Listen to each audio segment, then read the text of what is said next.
Magandang buhay mga katiyat. Sa ating episode ngayon ay napakaganda dahil ito ang pangalawang treasures na itinatago ng mga pirata sa isang isla at hindi pa natin tiyak kung saan isla ito. Pero merong sinasabing isla na tinatawag na The Snake Island na pinagtaguan ito. At ayon sa mga historians, ang halaga ng mga nakulimbat na kayamanan ng mga ginto ay nasa halaga ng $1 trillion mahigit. Ito ang treasure ng kilala at napakasikat na pirate na tinatawag sa pangalan Blackbird, or ang kanyang totoong pangalan ay Edward Teach. 18th century, ito ang kapanahunan ng the golden age of piracy. At kahit dito sa Pilipinas ay meron tayong sikat na pirata, yung pangalan na Limahong. At atin yung tatalakayin sa susunod na video. Atin muna pakinggan ang kwento ni Absikel Treasures. Kudos to Absikel. Isla ng mga ahas na may nakatagong kayamanan. Saan nga ba matatagpuan ang tinaguriang isla ng mga ahas? Ang kilalang isla ng mga ahas ay matatagpuan sa Brazil na sakop ng baybayin ng Atlantic. At kung iyong mapapansin, ang isla mismo ay parang hugis ahas. Ang islang ito ay may sukat na 43 hektarya. Tinatayang 4,000 iba't ibang uri ng ahas ang nakatira daw di umano dito. Ang islang ito ay kilala sa tawag na Ilha de Cayamana de Grande. Mayroon din daw kayamanan na nakabaon sa islang ito. Mayroon teoryang pinaniniwalaan tungkol sa kayamanan na nakatago dito. Dalawang teorya ang meron sa isla na ito. Ang una ay noong kapanahonan ng conquistadores ng pagka-conquest ng mga Spanish, colonization, ay hindi lang Pilipinas ang kinukolonize nila, kasama na rin itong isla ng Brazil or ang Brazil. At ang mga ginto pa rin ang pakay ng mga Spanish. Kaya ang mga native ng Brazil ay tinago nila ang kanilang treasure diyan daw sa isla na yan, ang Snake Island. At ang pangalawang teorya kung bakit napakaraming ginto sa isla na yan ay ang kayamanan ng napakasikat na pirata noong 18th century. Yun ang kayamanan ni Blackbird na tinago dyan.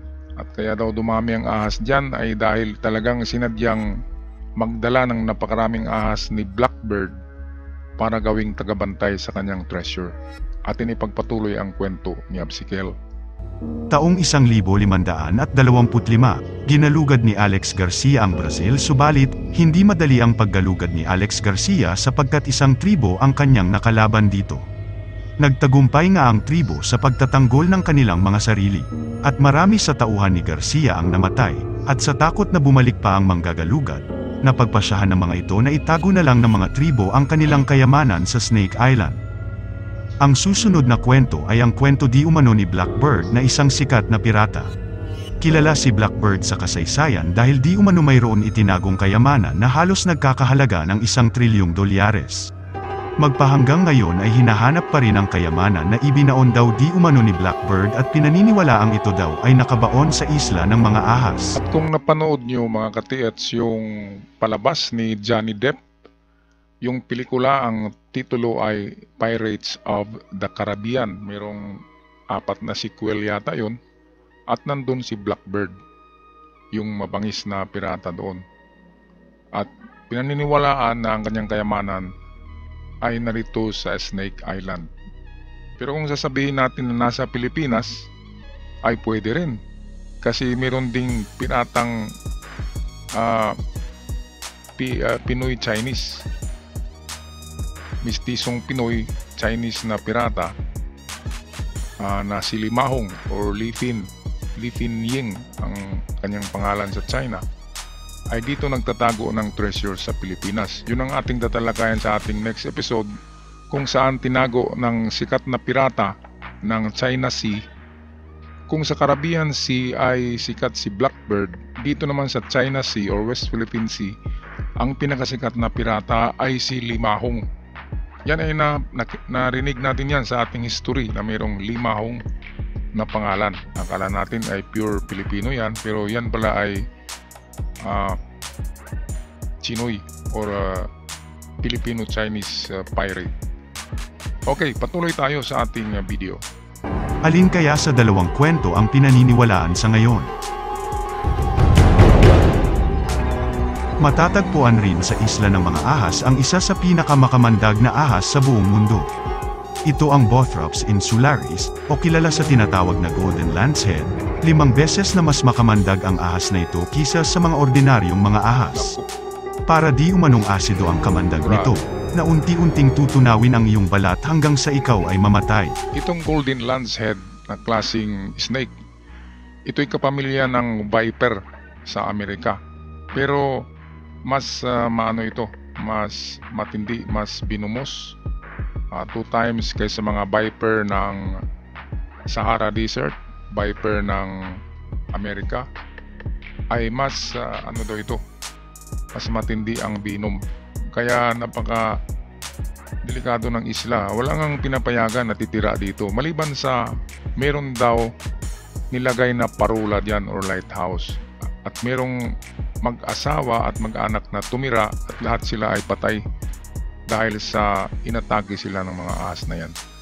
Okay, patuloy tayo. Talagang hindi maitatanggi na sobrang nakakatakot nga ang isla ng mga ahas, at sa kabila ng nakakatakot na handog ng isla, ang tanong, mayroong kayang mga ahas na tumira dito?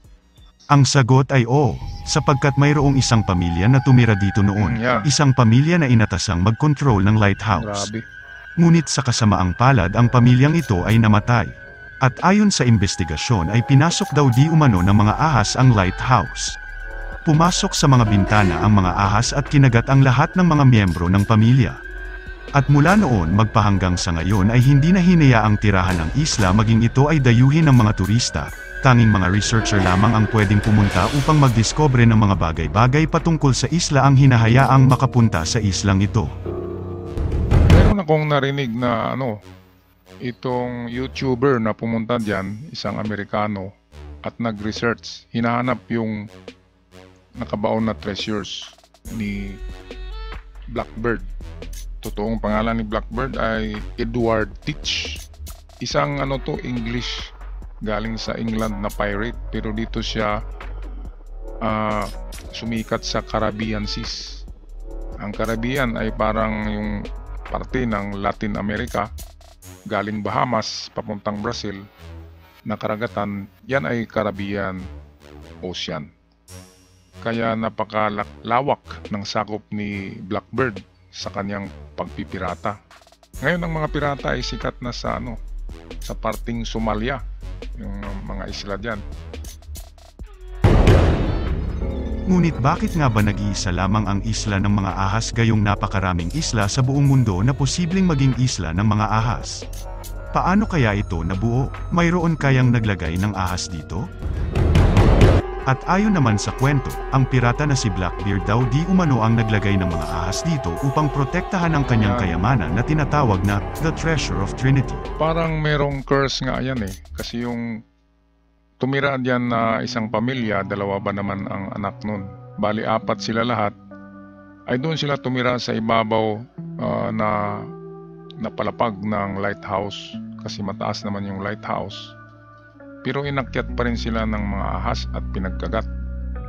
Grabe, sa dami-dami, kahit napatay nila yung iba, ay mayroon pa rin umaatake sa kanila. Walang katapusang pag-aatake ng ahas.